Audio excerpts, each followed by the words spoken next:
What's up everyone, Francis back here live from Scotland. Don't think you would get rid of me from the channel that easy. I'm only joking, I'm only on a week's vacation. I hope Jason and JR and whoever else is filling in is holding down the fort there, as I'm sure they are. But I couldn't stay away that long without reporting on a story, and this is one I actually sent over to Jason.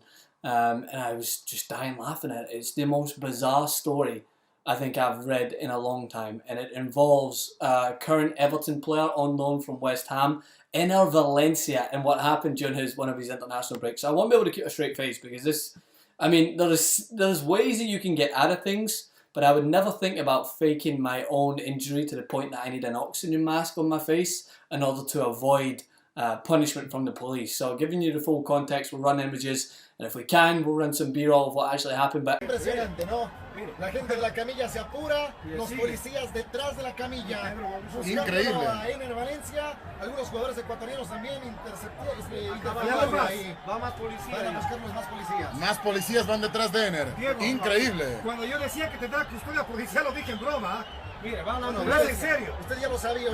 According to The Guardian, video footage shows the 26-year-old who had an oxygen mask put on his face, being pursued by police officers as a medical buggy carried him along the running track. So it was actually like a foot race between the guys on the who were carrying basically the stretcher, who seemed to be pretty swift in trying to get him out there. Maybe they were in on the whole thing. And then police officers like sprinting after the ambulance to try and stop him before he get into the ambulance, and then eventually he made a swift getaway. But Spanish newspaper on Wednesday reported lawyers accompanied by police arrived at Ecuador's training session and attempted to have Valencia detained.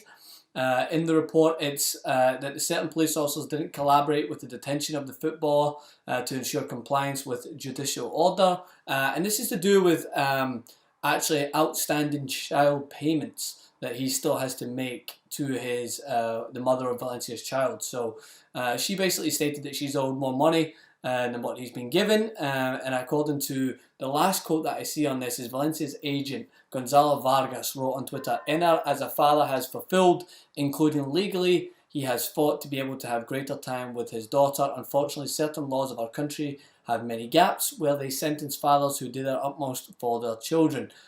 So according to the agent, is that the actual arrest has been revoked, the warrant for the arrest, and he has got off without having to be pursued in whatever everyday goings on he wants to do. The police will no longer chase him around his everyday activity. But this is just something that, like, when I think about this, I'm thinking about the crazy extent which I will go to try and get out of a family party on my girlfriend's side of the family. Like, I'll break down as if I've got like the bad cold, and I'll actually put a hairdryer on my face to make my cheeks look red as if I've got a fever. And that's just the extent in which I'll go to for the extreme. But Enner Valencia has just taken that bar to the most ridiculous level by faking an infield injury to the point that he actually had an oxygen mask put on his face. What's going through his mind? He's like, yeah, give me that oxygen mask. That'll make it look serious. Just to put that over my face. And then he got carted away in order to avoid arrest. So a worthy story to bring up because it's bizarre. It's even more bizarre than the goalkeeper that got arrested for conceding, what, 23 goals I think we did, or 18 goals we did on the last clip. But hope this one gave you a laugh. Make sure to hit me in the comment section below, Francis_Maxwell. I'll be back with another video talking about FIFA 17 and some changes involving the Legends department. As you can tell, I am in Scotland, hence the tartan sheets. I mean, why else would there be tartan sheets if I was in Scotland? Make sure to hit me up, as I mentioned, Instagram, Francis Maxwell Host, and I'll see you guys soon.